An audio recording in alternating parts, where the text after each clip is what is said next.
Welcome to the Cash Flow Guys podcast. Join Tyler and his team as they unlock the secrets to achieving financial independence through wealth-building strategies inspired by Robert Kiyosaki and other thought-provoking leaders. Learn to build leveraged streams of cash flow that land in your pocket and improve your quality of life. Gain access to cutting-edge ideas that will increase your productivity and streamline your success. Find out how to supercharge your retirement plan so you won't have to retire with a pay cut. You can escape the rat race. Are you ready? It's time to Learn to Earn with Tyler Sheff.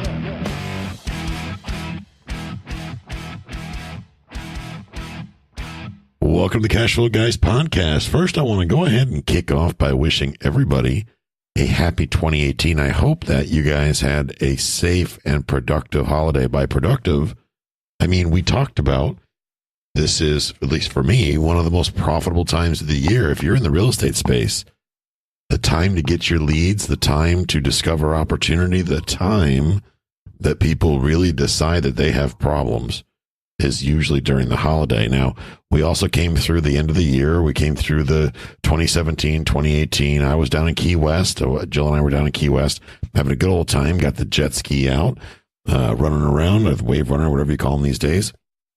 The weather was gorgeous. Some of you listening to this probably hate me right now because it was snowing wherever you are, whatever. What I have to say to you about that is, hey, you can move. It is possible. You can relocate. Well, with that, it probably takes a little bit of negotiation, right? You're going to have somebody in your life that's probably keeping you in the frozen tundra where you are. They are the ones, it's all their fault. Maybe that's because you feel that way because you're not as effective as a negotiator as you may think you are or want to be. And that's going to be the topic of this week's episode. I want to talk about, number one, why negotiation is painful and what can be done about it. Okay, why negotiation is painful and what can be done about it. I think this is a very important topic. I haven't addressed this in as far as a specific episode yet in all 100 and some odd episodes we're at. I can't believe, by the way, that we're already at episode 111. I mean, that's kind of crazy. It feels like, I should be at episode, I don't know, maybe 50. But episode 111, wow, that's 52 weeks a year. That's 104 is 2 years. It's kind of crazy. We're coming up on third year in podcasting. The PodFest event is coming up, by the way, in February. And you may be listening to this after February. So for those of you that are listening to this as it came out, as we initially published, try to make it on out to PodFest over in Orlando, Florida. PodFest has become an international event, and what is a gathering of podcasters and media influencers. We got YouTubers there, we got podcasters, everybody you listen to in the real estate space. You no matter what, you're going to get, probably, I think this year they're talking about 15,000, 2,000 people there from all walks of life, all different things, all different situations. It's going to be a great event. So try to make it out there. If you want more information about PodFest, and you just go to PodFest, that's P-O-D like David, PodFest, F-E-S-T, podfest.us. Grab yourself a ticket. Come on out and see me. I am one of the speakers there. I'll be on a panel. I actually think I'm on 2 panels this year. Anyway, if you listen to this after February, make sure you get it. It's usually in February or March of every year. It's usually somewhere in the South where it's warm. It's a great opportunity for you to come out and network with the folks that you listen to on the podcast. Maybe if you're thinking of starting a podcast yourself, who knows? Regardless, no matter what the reason, come on out and join us. I'd love to be able to meet you. And folks, if you're ever in the Tampa Bay area, hey, let's get together, have a cup of coffee, something like that. I'd love to be able to meet you if you are listening to the show. So today we're going to talk about why negotiation is painful and what can be done about it. So let's kick off with, at the time of this recording, a lot of you heard me talk about the MailBox Money Mastermind, which is it's been a work in progress now for about 2 years. We've got a lot of information I put together, and I thought to myself when building that mastermind, I don't want this is not going to be your typical run-of-the-mill real estate course. Here's a house, rah, run to the back of the room, run up your credit cards. I promise you'll get rich overnight type thing. That's not how I roll. You guys know that. And everybody's been asking for education. So over the last 2 years, kind of behind the scenes, I've been building out the MailBox Money Mastermind. So we've kicked off with the beta group. And I like to, you know me, I like to roll up my sleeves and get right on in there. I don't want to waste these folks' time with a whole bunch of fluff. I want to get them out in the field, taking action, kicking a little bit of ass and taking names. So we started right from the beginning of the mastermind, and we're only coming into week 2 at the time I'm recording this. They're learning right from the beginning how to effectively start to overcome objection, and more importantly, how to become highly skilled negotiators. Because let's be honest, ladies and gentlemen, if we're not good at negotiation, if that's not our strong suit, and I've said this many times before, but if you're not good at this, you're either going to have to learn to be good at it, which can be a painful experience, or you're going to have to hire somebody to do it for you. And if you hire someone to do it for you, sometimes that itself can be a painful experience, because the cost of doing that, if you hire a hired gun negotiator, can be for a lot of folks, cost prohibitive. Remember, we're in the game here of investing to make money.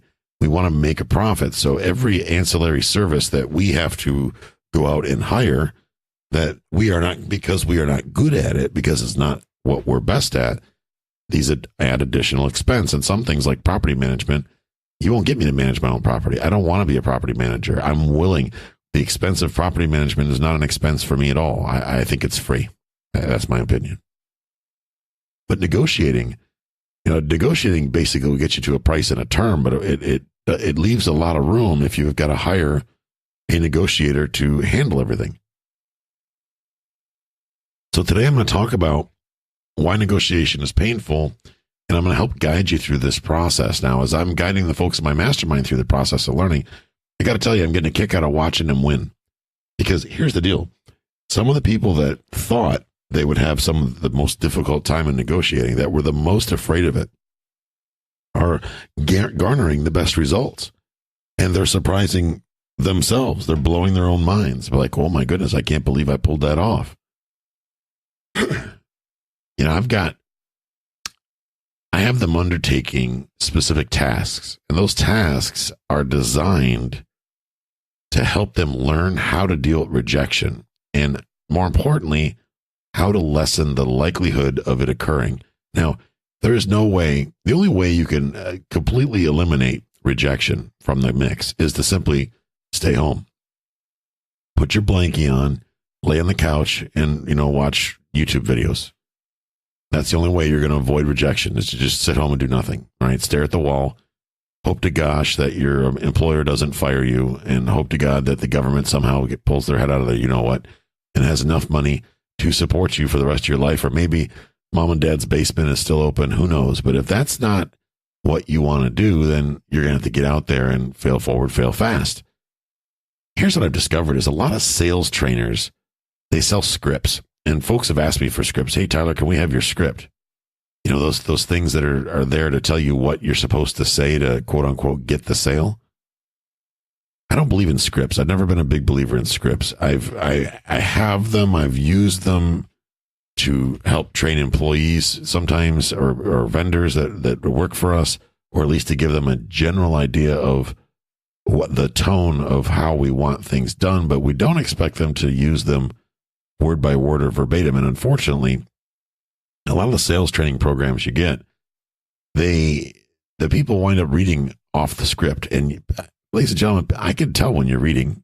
I mean, you could call me all you want, but I can almost hear the pages turning, right? I hear what's going on in the background. I can hear you thinking about, what's that word say, or did that sentence make sense? Because half the time, maybe these people didn't even read the script before they pick up the phone to call. Bottom line is, I'm not a fan of scripts. So I'm going to ask you to try to learn how to get better at negotiating without having to throw scripts in there. Now, a lot of these sales trainers, they use techniques such as NLP, which NLP stands for Neuro Linguistic Programming. And they use that to help trick people into buying whatever happens to be for sale. And I use the word trick loosely. It's just, I don't mean that. I'm saying it tongue in cheek. I don't mean it to be that they're being malicious or they're trying to scam people. That's not it. And neurolinguistic programming includes embedded commands and things like that, ways to get people to do things that they may not normally do under most circumstances. I will leave it up to you whether or not you think that makes sense or not. It's just not something I want to take part in. But, who am I to judge? I guess you could do what you want. That's up to you and your own conscience. But in this episode, first of all, I don't think tricks are necessary. I honestly do not believe that tricks are necessary in order to complete a successful negotiation. So in this episode, I want to discuss the 5 specific topics that, and for me, relate to negotiation, which have helped me improve my skills. Folks, I'm not going to teach you what I haven't already done myself. I'm not going to teach you things that I haven't tested to make sure that they work. Because here's the thing, everything I've learned, I've listened and watched and done this and done that. But I've found that, a lot of times if I don't take the action and actually give it a shot, well, it's never going to work, number one. But I got to get out there and exercise it. You got to get out there and play with it, right? You got to get out there and put these things to use because you can't say they don't work if you really didn't try them. That said, some of the stuff that other people say work for them may not necessarily work for me. So that's why I say to people, go out there, give it a shot. If it doesn't work for you, then maybe twist it, tweak it a little bit to make it feel comfortable for you so that it works. Saying what Tyler says isn't going to work for every person. I think any reasonable person would realize that. You have to craft things to where it makes sense to you. That's going to give you confidence. And confidence is actually the first thing I want to talk about. The more confident you are, obviously, the more effective you can be in negotiations, right? And a lot of people say, well, yeah, absolutely, of course. Well, I beg to differ. I'm going to go ahead and throw out my favorite phrase, it depends, because it absolutely does depend. Often, confidence is faked or overstated. I find that more and more every day. People feel, oh, I've got this covered, the gym rat mentality. I can handle that weight, no problem. Next thing you know, they're walking like an old person with a crane or with a cane. We pretend that we're more confident than we really are. And that often leads to a train wreck negotiating experience.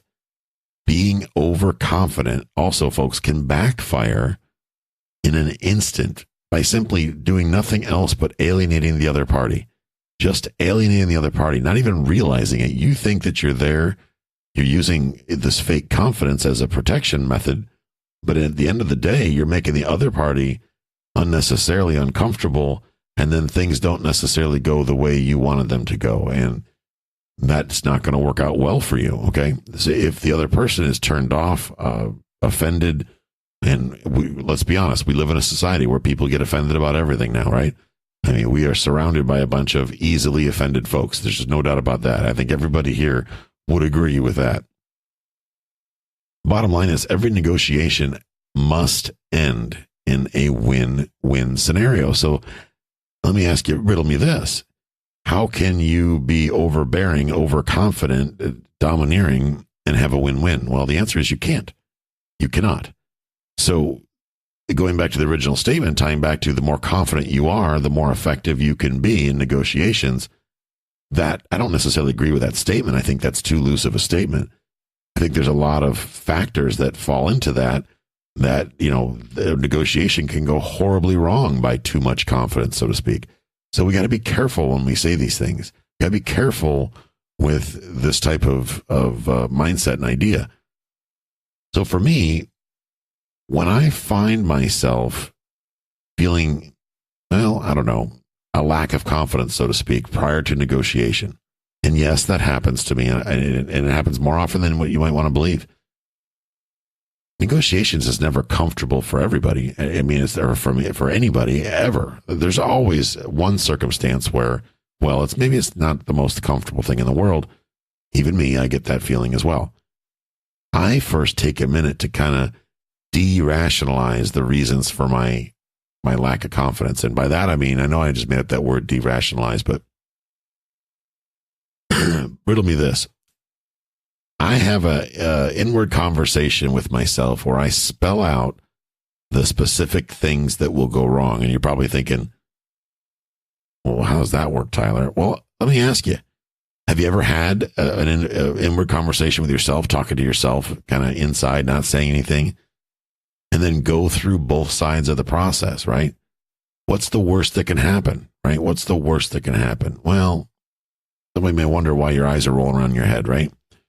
But during this time, I spell out the specific things that I think will go wrong. Now, with that said, I do not spend a whole lot of time doing this. I don't spend hours and hours and hours in deliberations trying to figure out trying to predict what's going to happen. Because number one, I'm going to be wrong, and we'll get into predictions in a minute, or assumptions rather. But I will take a couple of things that I'm pretty convinced will happen, and I try to prove myself wrong. I unwind those thoughts, so I go to a neutral place.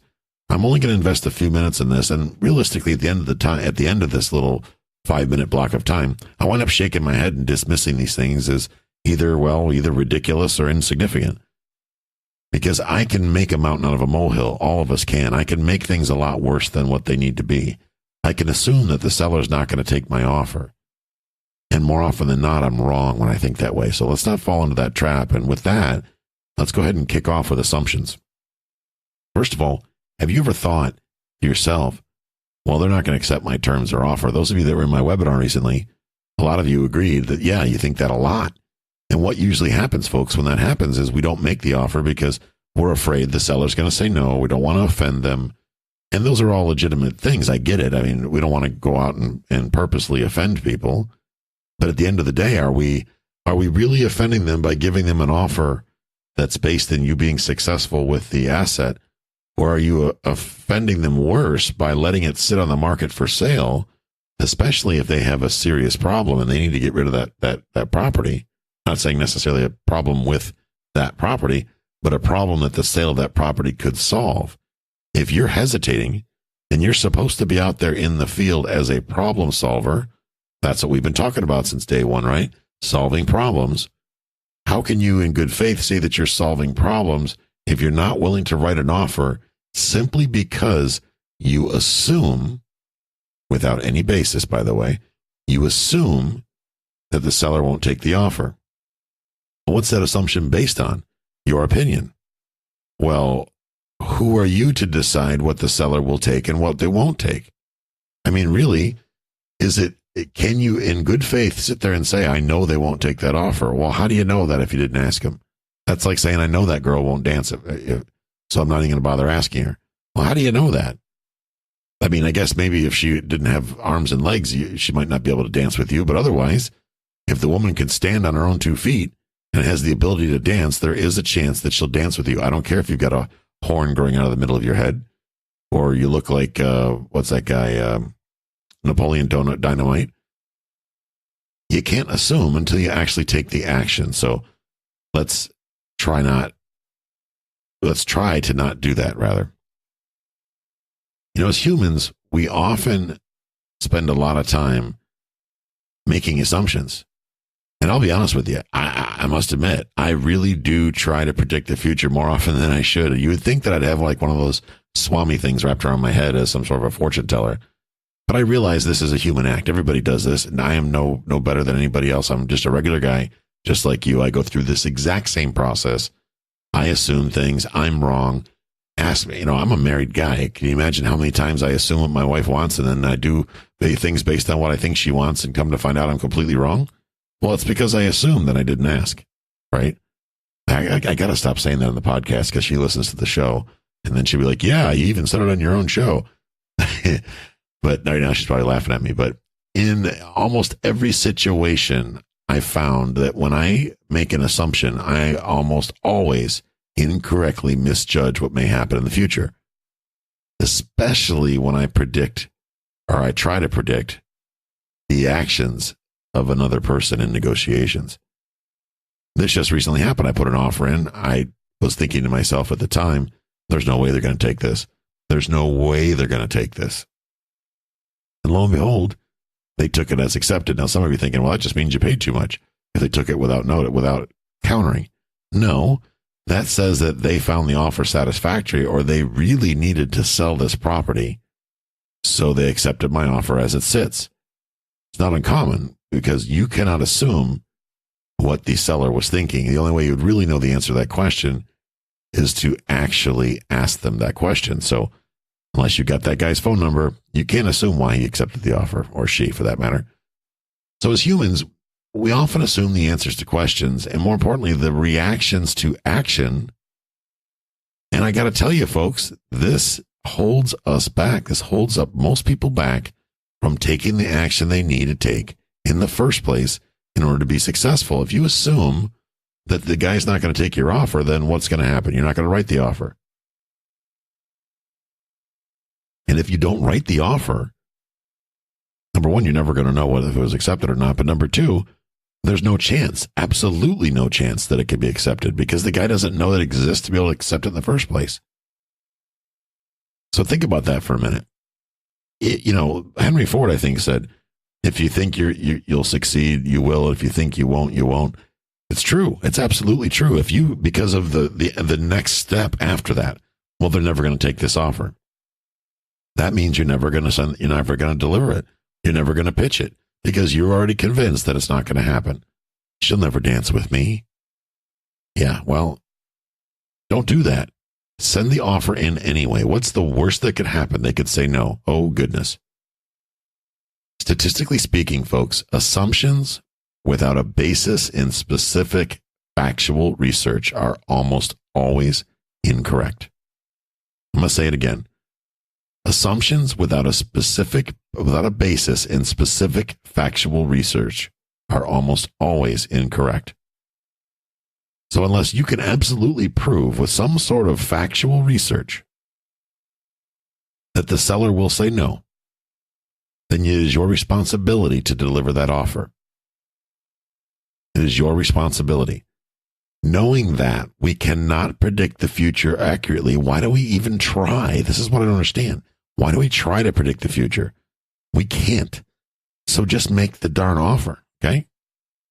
Instead of making assumptions, investors need to ask specific questions that are going to result in a sharing of information. Once that sharing of information begins, now we're getting somewhere. Now we can write offers that make sense. Now we're making offers based on, hold and behold, what the seller actually needs. There's a shocking concept for you, huh? Writing an offer based on what the seller needs. Let me tell you, if it checks all the seller's boxes, I don't care how crazy it sounds, they're going to get on board. And if those answers that they give you, if you don't fully understand them, ask more questions. Further questions are going to help you achieve a full understanding. Negotiations, making assumptions can often lead to you overpaying for an investment. Or worse, causing the other side to lose interest altogether, and then maybe even discontinuing the negotiations. How about that? That's where, those things you dread, like you're going to get thrown out of the property. Well, I guess that could happen if you make an assumption. But if you politely ask questions tailored to their needs, most people will tell you why you're selling it. Some people may say, none of your damn business. And when they say that, you should act surprised because most people don't like to be like that. Some people are doing that as a defense mechanism. Why are you selling such a beautiful property? Pete Fortunato taught me that. And let's say they turn around and go, none of your damn business. Act shocked and hurt. I don't care if you throw out a pout lip. Because that's going to garner a reaction out of them. That's going to be a little bit of a pattern interrupt. It's going to throw them a little bit off their game. These are all good things, ladies and gentlemen. When another big thing that I see is people rushing, right? You guys hear me use the analogy of running to the altar, right? Failure to build relationships first is another reason why negotiation winds up being painful. That's because when attempting to negotiate with a total stranger, you got to invest some time in small talk. You got to spend some time establishing rapport. Building rapport could be as simple as talking about the latest sport event or some sort of non-political, I stress non-political, news or the weather. And I want to kind of take a side note here, just to kind of a little bit of departure from the topic. And I want to talk about non-political. I don't care how passionate you are about politics or religion. Please, I beg you, avoid these topics in every way possible prior to negotiation. It's a trap. You will get sucked into the evil web. It just won't work. Please don't do it. I don't care if you're convinced that the person is a Democrat, Republican, Independent, Conservative, doesn't matter. And you're on the same team. Doesn't matter. Here's the bottom line. Because I know you're going to guess at this. I know you are, because that's what we do. We're humans, right? You've only really got a 50-50 shot of being on the same team with the other person. 50-50 shot. Oh, I'm convinced they're Catholic. And then they wind up being, I don't know, Jehovah's Witness. Oh, I'm sure they're a Republican. No, they're a Democrat. Darn it. You know, no matter what, you've only got a 50-50 shot of being on the same team. Okay? The risk of offending somebody or having them think less of you at this stage is simply not worth the small, tiny, insignificant amount of reward that you might get if you guys come from the same camp. So don't even take that chance. Heck, I don't talk sports. I mean, I don't even play sport. I don't watch sports. I know some of you are thinking, well, that's kind of bizarre. But no, I don't watch sports. And I know people that get offended because you don't like their team. Oh my goodness, you're not a Buffalo Bills fan? No, I'm not anybody's fan. I'm a fan of Tyler Sheff. That's what I am. I think I'm pretty awesome.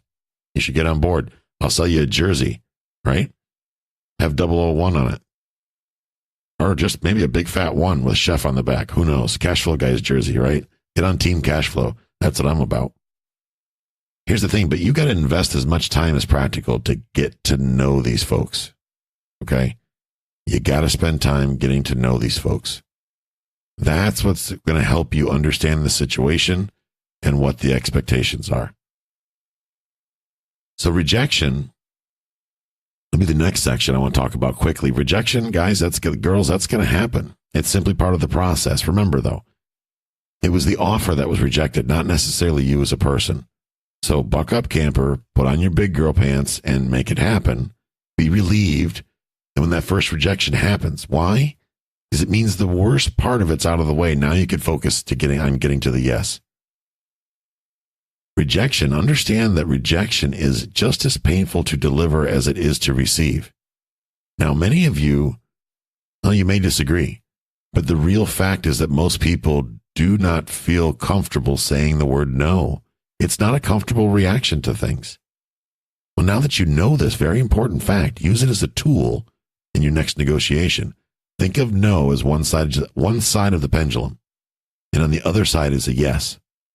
So if a negotiation begins with a no, well, naturally it can swing right over to the yes side as long as you're focused on the other party's needs. So get focused on those needs.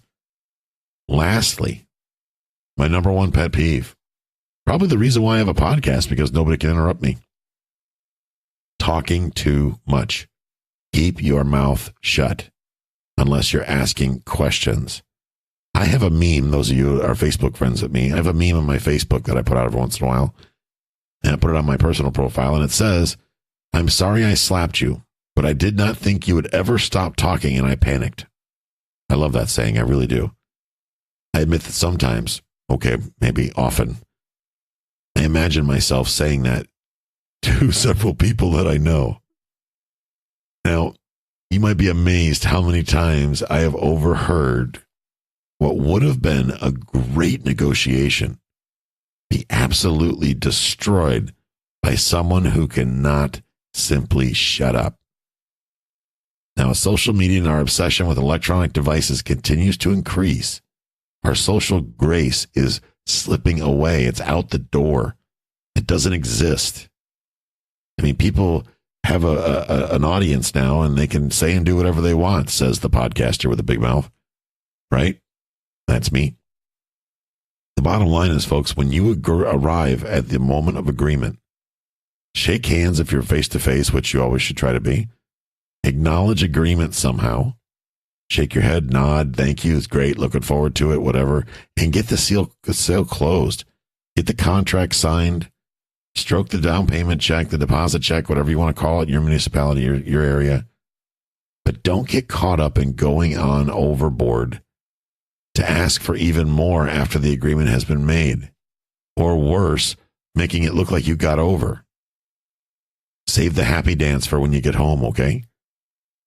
Now, such tactics often tend to upset or even anger the other party and will quickly unwind what otherwise would have been a great negotiation. So, folks, Okay, you got the negotiation, you got what you wanted, now leave it be. Now wind it down. Okay, you've reeled the fish in the boat. Now there's no reason to throw the fish back in the water and fight him some more. Keep your mouth shut. Acknowledge the agreement. Solidify the deal. That means writing a deposit check or writing an offer or just getting the offer signed. Whatever. Get the commitment from the other party. Close the deal and move on. At the end of the day, folks, the bottom line is here is we want to make sure that we're always providing value. You know, if we're providing value, that means we're asking good questions and we're listening for the good answers.